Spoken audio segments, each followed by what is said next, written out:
What's up, everybody? It's your boy Showtime Doctor. So I wanted to come to you with some mid-game tips for Persona 5 The Phantom X. Basically, a lot of you are going to be hitting around your 30s now, and possibly even going into your 40s, depending on how much you're playing. And there was a little malaise for leveling that I noticed, and once you get to the new power level, whether it's 30 or 40, you're gonna go ahead and have a whole bunch of new stuff that you can build, right? You gotta build up their skills for your characters' personas, their weapon levels, and their levels in general. And so a lot of you are gonna be looking at the farming dungeons and be like, oh no, you know, this is gonna be a lot of stamina. I gotta burn all my coffees that get that extra energy. Well, I gotta tell you, you don't have to do that necessarily. You can come over here to the crafting workbench, and these are your mats for your skill increases for your personas. The leveling mats, so your max level is 40 now instead of 30. And then, of course, the weapon mats, which is this one, where you can level up your weapons and get that power that you're going to need to push through a whole bunch of the stuff that this game is putting on you. Because once you start doing the second dungeon, if you notice Mementos, they ain't playing around with you anymore. You got to become correct. So let's go ahead, do a little... And then you get a little bonus for doing this. One of your skills here, which is your proficiency. So that's how that goes. Now, for your next tip, a lot of you are not taking advantage of books and possibly don't have all the books in the game. I'm gonna go ahead and show you guys where you go get that. So, you go ahead and hit station up here on the map. You go to Genbocho. It's gonna roll you over. And your only choice is going to be this bookshop over here, which you can see has various books: Charm, Kindness, Proficiency, Knowledge, and Guts. I'd highly recommend... Knowledge you're going to get passively anyways because of school. That's probably your least important. Proficiency you can get from crafting. Kindness you get from growing plants, but that's also something a lot of people aren't doing, so you can get your Kindness here if you want. Charm's a pretty important one too, and Guts. It's going to let you do more events and possibly make better choices in the future.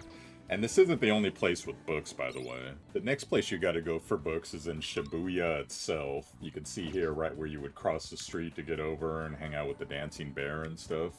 You instead turn around, you go this way. This store kind of looks like it's just background, but it's actually, da-da, a bookstore. So you can come over here and look at that. There's a book I unlocked I didn't even notice. So you can get that. If you don't know how to use books, sometimes when you're traveling around during the day, like going to school and stuff, you're going to get a seat, just like in the original base game. And you're going to be able to read a book there. You can also, in the city, as you can see here, read at home. You can choose to go and do your reading at home. There's also sometimes read at the library. If it's raining, you usually get a bonus for both studying and reading books. So that's another thing to help you out in the mid-game there. Here's another tip that's just helpful for the community in general. Whenever you're doing any of the farming dungeons, go ahead and hit that assist button. And go ahead and hook your friends up with some friend points, because that's going to help them build their accounts and farm out another shop that's around, and hopefully they'll be doing it to you. So I'm going to choose 16-bit bear here. He's going to replace my Joker, and then you just run him through the dungeon. And that's just, you know, good housekeeping for the community. Gonna help us all farm up a lot quicker and a lot better. Alright, and your final tip of the video, I see a lot of you people running the dungeon 5 times to get 5 times the amount of mats. If you got the stamina for it, you can actually go ahead, spend 200 stamina and just get 5 times the mats in one run, so you could save your time there. That's going to help your daily farming once you're in the groove and you've got everything on cooldown farmed, you've cleared palaces, you've done events, etc. You can just hop in the game, run a dungeon that you need, boom, 5, hey, that's most of my stamina bar, I'm done for the day, I'll come back later on.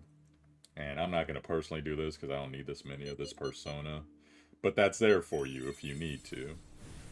So that's going to be my final tip. Loving this game. I played a bunch of it on KR. I've been watching 16-Bit Bear just explode. I'm so happy for him. And I'm going to go ahead and keep bringing you guys some more little knowledge tip videos, and maybe I'll go over my account at some point. But otherwise, I hope everyone's having fun. Let me know where you are in this game, and if you have specific questions or things you want to see videos on, please let me know in the comments. And I will catch you guys in the next video. Loving this game. Take care, everybody.